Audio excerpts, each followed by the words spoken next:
Book 6 Side Story. Behind the scenes with the nobles. Anna sighed. As Ryoma was thinking about his future, somewhere else, other things were occurring. Is that all for today's plans? Yes, thank you. Is it time for dinner, then? Or a bath? What should we do, Elise? It's up to you. I'd like to be able to take a nice long bath. Let's have dinner first. Understood.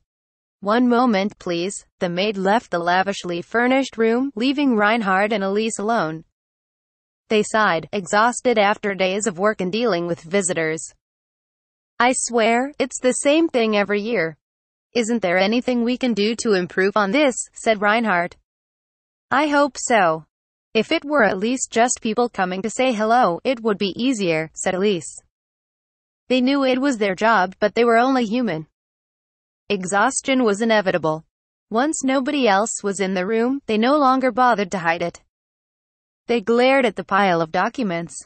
How many of these appeals do you think are legitimate? Reinhard asked. Oh, I don't know, 70%. That's my optimistic guess. What a pain. The documents were all appeals from nobles they knew, and most of them were loan requests. I think this is suspicious, at least, Elise said. Let me see. Oh, this? What they really want is money they can show off with, I suspect. And here's this proposal again. How many times have we gotten this now? This person is so wasteful with money. It was almost socializing season, an important time for nobles. They held parties every night to meet others and deepen their relations. And if they didn't want to embarrass themselves at these events, they needed to spend a fortune. It was so costly that some noble families spent the rest of the year living as frugally as commoners, if not more. A family went bankrupt every few years from trying too hard to improve their social standing and overspending. And now that it was the end of the year and socializing season was about to start, an increasing number of nobles were secretly requesting loans from more financially stable families. I'd like to reject this one, but I'm not so sure, Reinhard said, reserving his judgment. There was a reason he couldn't easily dismiss it. Most of the rest also say they want funding for defenses against monsters. Don't they? They sure found themselves an annoying excuse. If they wanted funding to protect their cities and population from monster attacks, there was some sense to that. They had to approach loan requests from the nobles under their command with particular caution. If they responded poorly, their reputation among nobles could drop. The Jamil family had a fair amount of influence, but they stood nothing to gain from provoking anger. And it was unfortunately true that over the last few years there was an increase in monster attacks throughout the country. As such, they couldn't dismiss all of the appeals as excuses, so first they had to gather information and judge it carefully. Oh right, isn't Ryoma coming soon? Reinhard asked. Why do you bring that up? The monster increase started 3 years ago, didn't it? I just remember that was around when he said he started living in the forest, that's all. Now that you mention it, you might be right. It's amazing he was able to leave his home at all. That's true. Apparently he's going back to that forest full of monsters he came from. Do you think he'll be alright? I guess it was always full of monsters, so maybe it doesn't matter. From what reports have told me, it seems like he's doing fine in the city. I don't see why he has to put himself in danger like that. I don't want him to do anything dangerous either, but he can make his own decisions. He's plenty powerful anyway. I know that. I'm just worried. And he must be lonely now that Ilya's off at school. Reinhard wryly smiled and said, he'll be fine. Ryoma knows what he's doing, and he has allies. And even Ilya has made friends thanks to Ryoma, apparently. You're right, they won't be children forever. But I just can't change how I feel. If your father were here, I'd ask him to go check on them. You had better not leave too, Reinhard said with a frown. It would have been easier if Dad had been nice enough to leave Sebas behind. But he just had to take him along. Ilya is away at school. You shouldn't need the extra help anymore, isn't that what he said? Elise asked with a chuckle. He was gone in a flash. That was a surprise. He did a good job ditching, I'll give him that. Yeesh. As the discussion shifted to the topic of their family, the mood lightened up. Then the maid returned. "Dinner is ready," she said. "Got it, we'll be right there," Reinhardt replied. "Did something happen? You two looked more cheerful than when I left." "We just chatted. It helped us relax a bit." "Yes, that," Elise said. "I'd like to get ready to have a guest stay with us soon, if you can prepare the room." "As you wish," the maid answered. "And don't forget the other preparations. A lot is happening at once, so I'm sure it will be difficult though." "Don't worry, I won't forget. We care for our colleagues as well." Satisfied with the maid's firm response, Reinhardt and Elise began to walk to the dining hall, but then they were interrupted by another maid. She was holding a letter. "I believe this just arrived," she said. "Who is it from?" Reinhardt asked and checked the name on the envelope. He instantly turned gloom. "Another one," he said. "I just wish we could go check on Ilya. We'll just have to wait. For now, let's have dinner." Reinbach, their competent butler, and the daughter who brought so much joy to their lives were all away. Their hardships would continue for some time.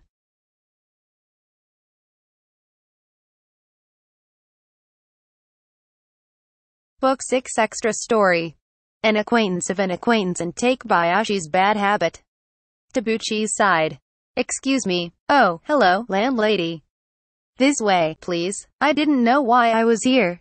It's been awfully cold lately." Aren't you Tabuchi?" "Oh, yes, hello. What?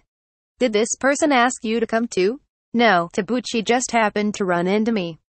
"Isn't that right, Tabuchi?" "Yes. After I missed my train stop and fled from the young video producer, I ended up here." To sum it all up, it was a pretty idiotic series of events. I happened to encounter Urami, who invited me up to this room. "You seem pretty tired," Urami said. "I was going to ask the landlady for her story, but I was wondering if you'd like to give me your story too." "Well, I can understand why you wouldn't be too chipper," the landlady said. "Do you mind, Tabuchi? He's a reporter from some magazine." After we entered this room and he introduced himself again, I learned that Urami was a reporter for the magazine that had published the most articles exposing my company's scandals. He was the writer of those articles, in fact. Normally, I wouldn't want to needlessly answer questions for a reporter. But this wasn't a normal time. "Sure, why not?" I said. "Seems like the company is going to hold an official interview tonight anyway, so there's no use hiding anything now." But I didn't have the energy to get out of my chair. "I probably can't guarantee you have nothing to worry about, but let me tell you this," Urami said. "You can just talk to me off the record. I would appreciate it if you gave me material I could write about, and I'd be lying if I said I didn't hope for that. But as I've pursued this story, I've become more curious about what kind of person Takebayashi was. I'm mostly here right now for personal reasons. If Tabuchi is for it, then I'm open to talking," the landlady said. "So what do you want to ask about?" I asked. "Just tell me anything, really.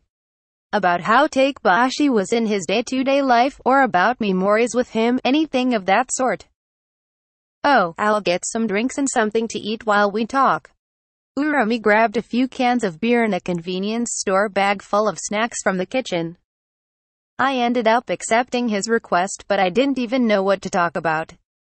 "By the way, were you close with Takebayashi, Urami?" I asked.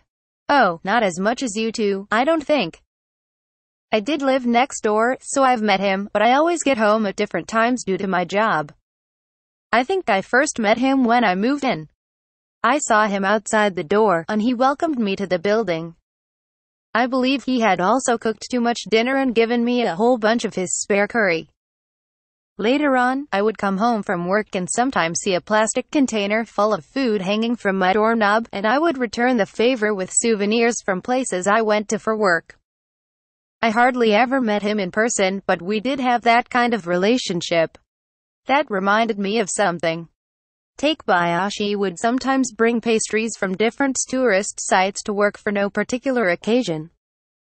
He always said they were given to him, so maybe those came from Urami. He even brought home cooked food sometimes. That was especially nice to have when I began to live alone. I got food from him too, the landlady said. He gave me a recipe for croquettes, and in return I taught him a recipe for stew. Yeah, you only partly mash the potatoes. It makes the croquettes nice and thick. You know about it, Tabuchi? My son's taken quite a liking to them. We used to buy croquettes from the butcher in the neighborhood. But now we make them at home. Now that we found a shared story to talk about, and we had some alcohol in us, we felt closer with one another and the pace of the conversation picked up. So, you knew Takebayashi longer than either of us, right, landlady? I suppose so. More than 10 years, I think. I met him a while back. He was still young at the time, and he moved in with his mom. What was he like back then? Well, he looked younger. Other than that, he didn't change much over time. He was just a bit gloomy, if I had to say. That was hard to imagine. At work and elsewhere, Takebayashi always said that he was doing fine. At the time, he'd fought these convenience store muggers and caused quite a stir. The weekly magazines were calling him a killer and saying what he did was unjustified, so he tried to escape them by moving here. You didn't know that? I remember hearing that something happened to him, but I don't know much about it. Is that what happened? I don't remember any news like that. Well, you're still young, Tabuchi. You were probably a kid at the time. I was on edge around him myself for a while. I planned to evict him if he ever caused trouble. But he turned out to be an ordinary young man helping his mother as he looked for a job. Now that I think back on him, I'm ashamed that I bought into the news so much. He eventually got past the negative rumors and found a job, but then his mother passed away. Takebayashi was a good man, but he had no luck at all, the landlady muttered. I had to agree. It seemed like misfortune had followed him wherever he went. Unlucky, Urami. Is something wrong? Well, as I've investigated Takebayashi, I've discovered a lot of strange things that surrounded him. The incident with the muggers, for example, I learned about shortly after finding his body.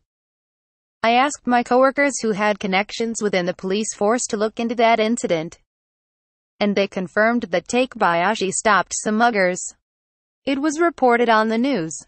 And he was held in custody by the police. But they couldn't confirm much about why any of this happened. When I asked him to explain what he meant, he looked distressed and just said he meant what he meant. The documentation from the time was thrown out because it was an old incident. Officers who were involved in the case have since passed away, and such. Whenever they got close to any clues, they were out of reach. My coworker said maybe he was arrested by mistake, so they tried to cover up the evidence. But I'm sure they were joking, of course. Meanwhile, I've uncovered countless scandals from his company. It's all been so easy that it's almost strange. I didn't know the specifics of what a magazine reporter's job was, but I could think of something strange myself. There were a lot of things like that around Takebayashi, I said. Such as, trains would stop while he was riding them, and when he tried to use a taxi, it'd get stuck in traffic. Things like that happened all the time.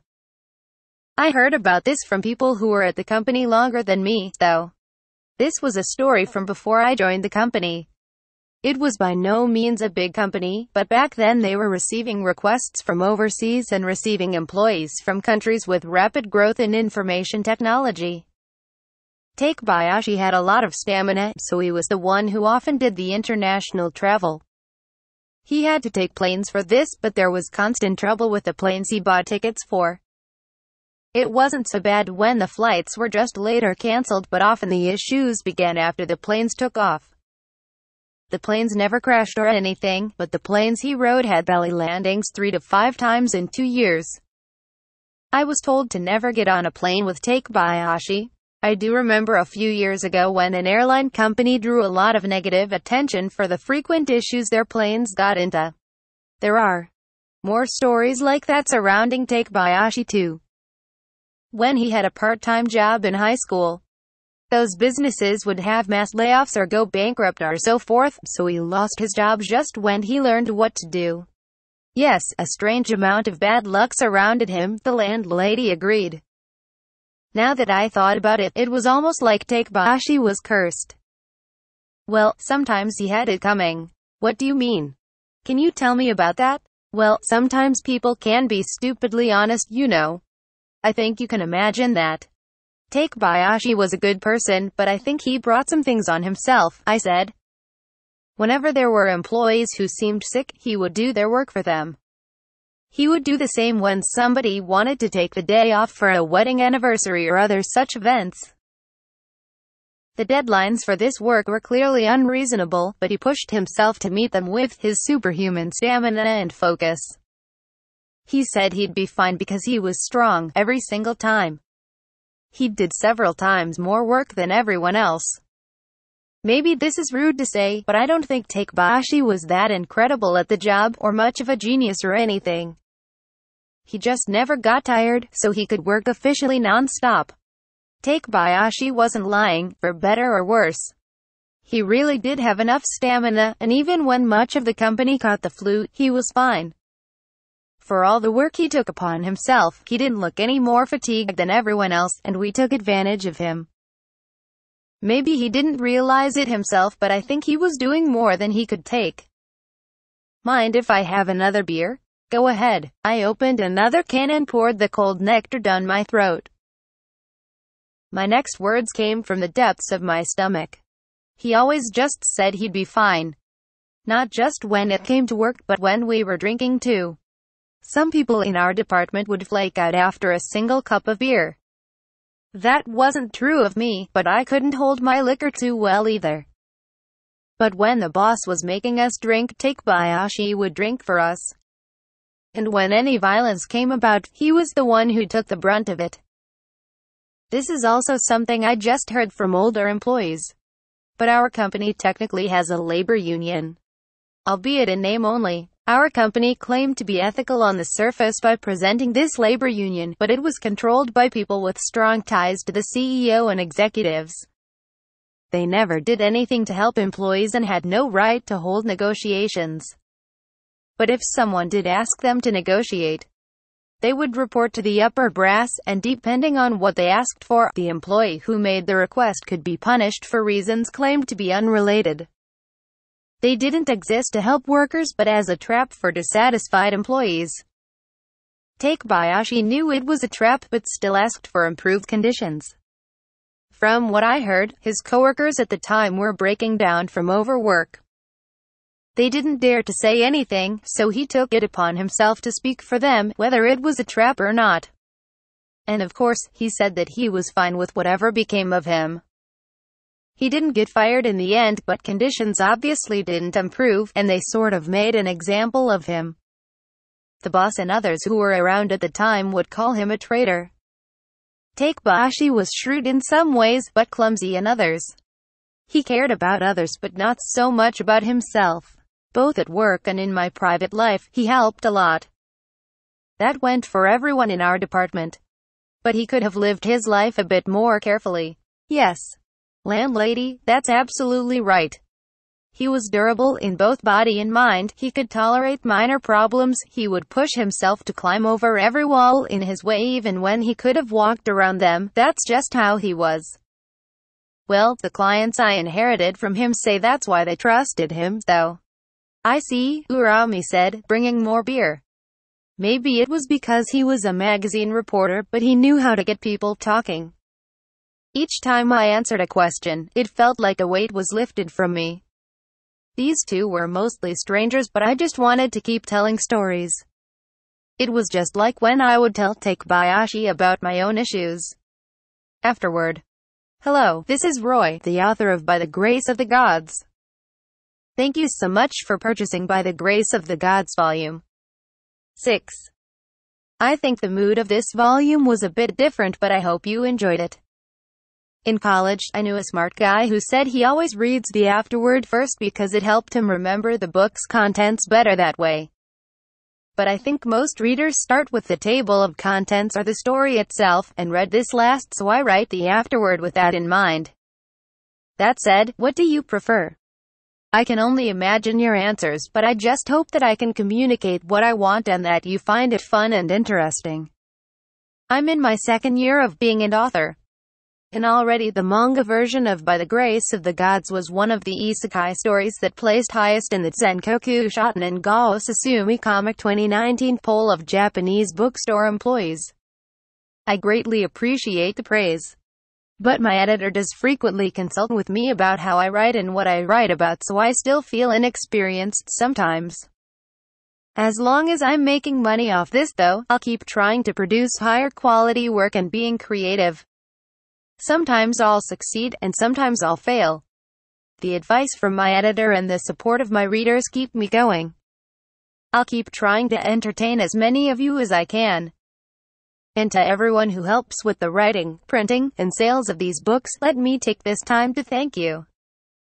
See you all in the next volume.